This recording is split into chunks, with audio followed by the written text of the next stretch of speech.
Man wakes up alone in a dirty, dark street. No recollection of why he's there, or where he is even. Gets approached by a scraggly-looking homeless guy who says, "Welcome to the afterlife. You've died, and you're in the afterlife." And the man says, "Wow, the afterlife sure doesn't look great." And he says, "Well, yeah, this is where everyone starts out.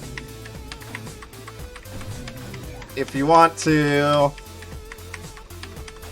work your way up, you need money." The man says, "Oh, I got plenty of money."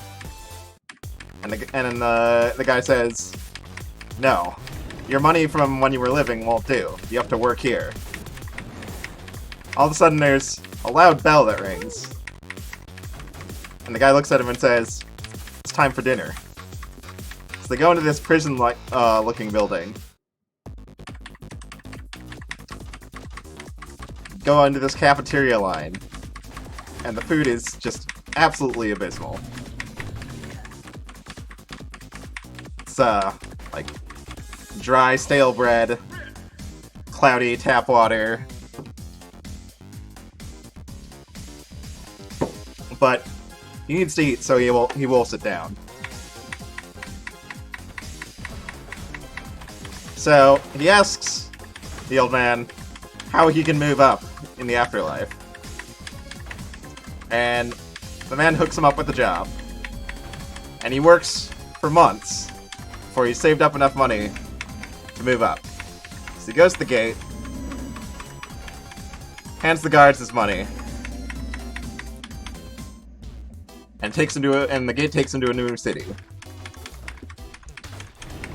This city looks a lot like a pretty standard city you'd find anywhere. Just very average.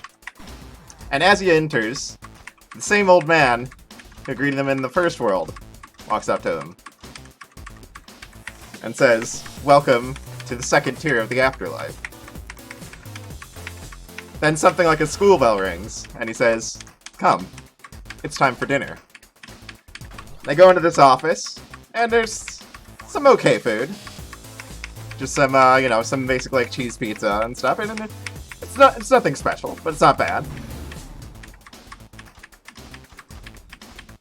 And so, the guy says to the old man, "Is this all there is in the afterlife?" And he says, "No, you can keep working your way higher, but you're gonna need a lot more money than last time." So, the guy gets himself a job. Works for what must have been like 5 years. Finally has enough money to saved up to move up to the next tier in the afterlife. So he goes to the gate, pays his money, gets let through, and he's greeted with this really dazzling sight. It's like something out of a futuristic sci-fi movie. Just gleaming skyscrapers, flying cars, all that stuff. And this guy in a suit comes up to him. It's the same guy as was in the first two cities. He says, "Welcome to the third tier of the afterlife." They hear a bell, and he says, "Come, it's time for dinner." So they go into this building, and it's this really nice dinner laid out before them. Oh, fucking subbeat shenanigans. So, he waits in line, gets his filet mignon, waits another line, gets his lobster tail, waits in another line, and gets his wine. So they eat their dinner, and then he says to the old man, "Wow, this is amazing." And the old man says, "There is still another tier in the afterlife." And the guy says, "Wow, what could be better than this?" And the old man says, Well, you can find out, but you're gonna need even more money than you did to get here. So, the man, curious, slaves away for what must be 100 years. After all, they are in the afterlife, so, you know. Holds a job for 100 years, and finally, after toiling away for a century, has the money to move up to the final tier of the afterlife. Goes through the gate, and it's just this. There's choirs of angels. It's all set in clouds. Beautiful music, just playing everywhere, seemingly out of nowhere. And the old man shows up again in these beautiful golden robes and says, "Welcome to the final tier of the afterlife." And they hear a choir of angels, and he says, "Come, it's time for dinner." And there's this ridiculous spread before them. And he says... And the old man says, This is unlike anything you've ever tasted before. This fruit here is from the Garden of Eden itself.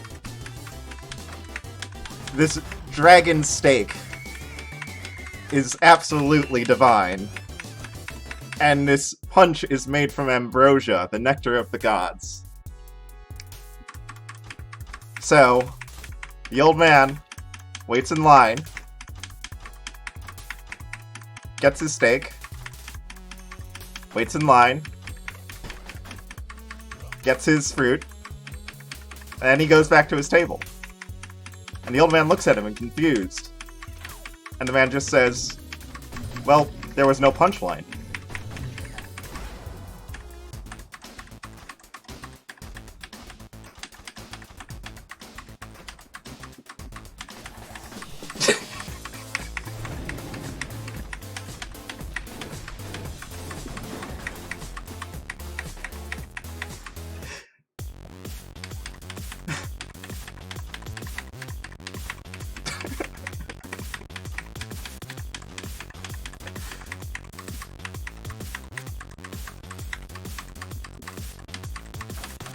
Yeah, I'm sorry,